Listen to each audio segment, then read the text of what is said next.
तुझं काय चुकतं तू ध्यानात घे. आई वडिलाला प्रचंड वाईट वाटलं की आपल्या मुलाला फक्त 2च मतं पडली आणि तो शांत मुलगा त्याला जास्त मतं पडली. आई वडिलांना सुद्धा वाईट वाटलं. आणि पण तो जेव्हा त्या मुलाला जेव्हा पस्तावा झाला, पश्चाताप झाला आपल्या वर्तनाचा, वाईट वर्तन, चुकीच्या वर्तनाचा, तेव्हा त्या मुलानं शिक्षकाकडे गेला.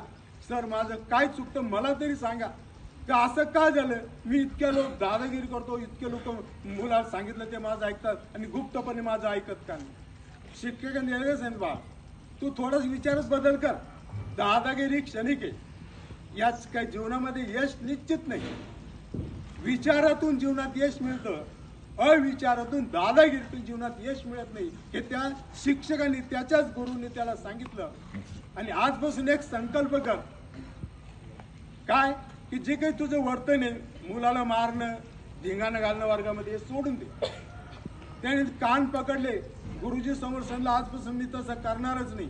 आज मला दादागिरीमुळे लोक घाबरतात, उद्या मी तुमच्या विचारात जातो, चांगल्या विचाराच्या चांगल्या संगतीत जातो, चांगल्या मित्राच्या संगतीत जातो आणि चांगल्या मित्राच्या संगतीत जाऊन काय करतो तो तुम्हाला एक उद्याचा आदर्श नागरिक म्हणून तुम्हाला समाजसमोर गेल्याशिवाय राहणार नाही. या सरपंचानं त्यांना सांगितलं. आणि ज्या दिवसा म्हणजे 7वी पासून त्यांनी विचारात बदल केला. 8, 9, 10, 11, 12 आज त्या सरपंचाचं वय जवळपास 32 वर्ष आहे.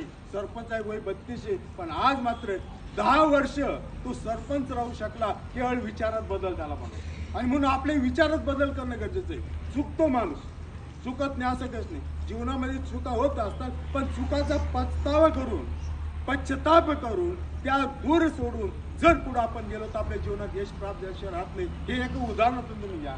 तुमचं वय जीवनाचा टर्निंग पॉईंट बदलायचं आहे. आपल्या 10वीला 12वीला असताना आपल्या जर काही चुकवत असेल, एक सरपंच त्यांच्या एक तुकार मुलगा सरपंच समाज परिवर्तन करून स्वतःचं नाव लौकिक करत असेल तर आपल्याला सरपंच व्हा, डॉक्टर व्हा, वकील व्हा, इंजिनियर व्हा, उत्कृष्ट एखादा संशोधक व्हा. समाजासाठी जितकं उपयोगी आपले ज्ञान करता येईल तितकं ज्ञान जास्तीत जास्त वाढवण्याचा प्रयत्न करा. असं समजू नका तुम्ही खेड्यातला आहे, गरीब आहे असं समजू नका. खेड्यातली एक मुलगी, उदाहरण तिचं घ्या, आता आपल्या शाळेत खेड्यातली एक मुलगी जिनं स्वप्नात दिल्ली माहिती नव्हतं ती दिल्लीला जाऊन राहिली. एक मुलगी जिला स्वप्नात दिल्ली माहिती नव्हतं, जिला काहीच माहिती नव्हतं, ते दिल्लीला मोठं स्टेडियम जी नाही बघू शकत होती, जिद्द होती मला त्या खेळात माझं करिअर करायचं, ती जर जाऊ शकते. आपण सुद्धा खेळामध्ये असो, अभ्यासामध्ये असो, कोणत्याही अनेक क्षेत्र आहे करिअर निवडण्यासाठी. 12वी नंतर अनेक क्षेत्र आहे, अनेक क्षेत्रात स्वतःचं करिअर निर्माण करा आणि स्वतःचं नावलौकिक वाढवा, देशाचं नावलौकिक वाढवा.